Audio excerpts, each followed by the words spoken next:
Hello everybody, welcome back to Ren Gaming. Right, I want to have a talk about a few things. One of them is how awesome Forza Horizon 2 is. And the other thing, really, is about how not awesome Drive Club is. So, Forza Horizon 2 on the Xbox One is fantastic. What a game. Great open world racing. Lots of exploration to do. Loads of collectibles.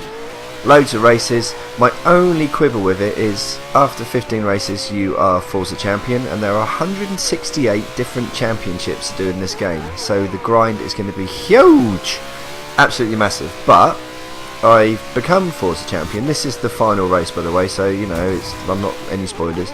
And then when you do the next 15 races you get to do the Forza championship again, and not having got there yet, I don't know if it's going to be the same race or an other.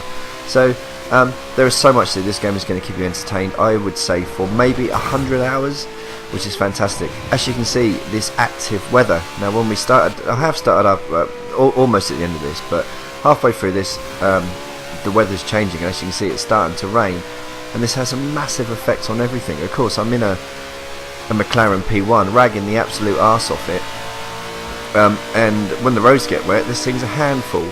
And it does get progressively worse, and as you'll see later on in the video when it starts to get better, the visuals are stunning.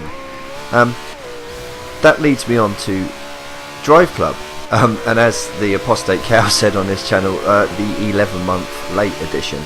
Now Sony should be ashamed of themselves really. They've released the game, I wouldn't say it was half finished, it's not even close to being finished. It's got 30 cars in it.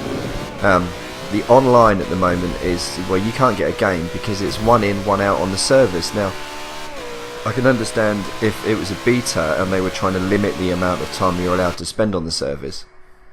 Sorry, I'm just checking the map, but it isn't. It's supposed to be a full retail game.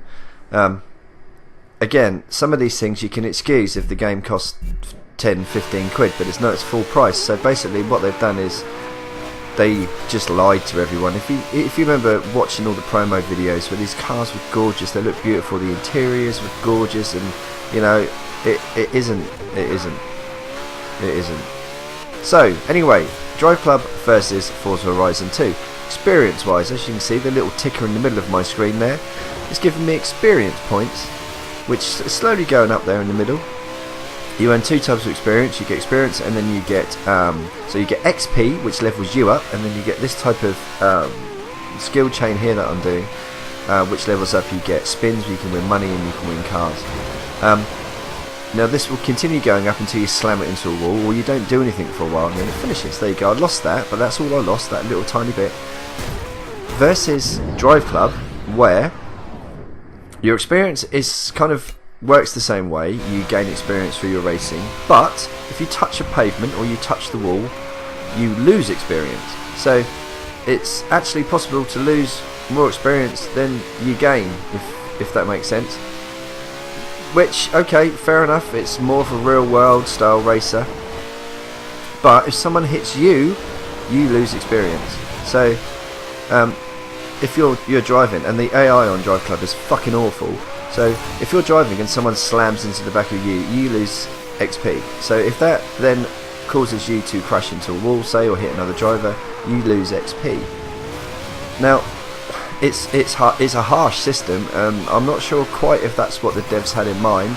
If it is, then maybe they needed to have a little think a bit more about how they were doing it. But if it was what they had in mind, it's a bit of an abortion really, guys. It isn't great. It would be okay and it would work so much better if the AI was programmed better, but it isn't, sadly enough. So Forza Horizon out of the 2 games is the one I would pick up personally. If you're lucky enough to have both platforms, then Forza Horizon is an easy winner. But of course we've also got the crew coming out soon, which is going to be fantastic. Now I just wanted as well to show you the visuals on this bit of the race. When the sun's coming up, stop raining, the water effects, the lighting effects, it's absolutely gorgeous. And this is what we were promised from Sony, and it hasn't happened. Now I'm not bashing Sony, I love my PlayStation, I love my Xbox. This isn't going to be one of those videos where I slate the shit out of something, apart from the game, which is awful. Because, you know, it deserves to be slated. I'm not even putting footage of it up.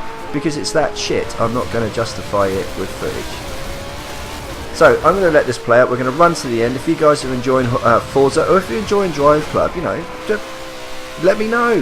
But please, let's not turn this into a slanging match between the two consoles, because they both have their merits and they both have their disadvantages. How's that for being fucking diplomatic? Anyway guys, thanks for watching. This has been Ren Gaming. I'll see you lot very, very soon.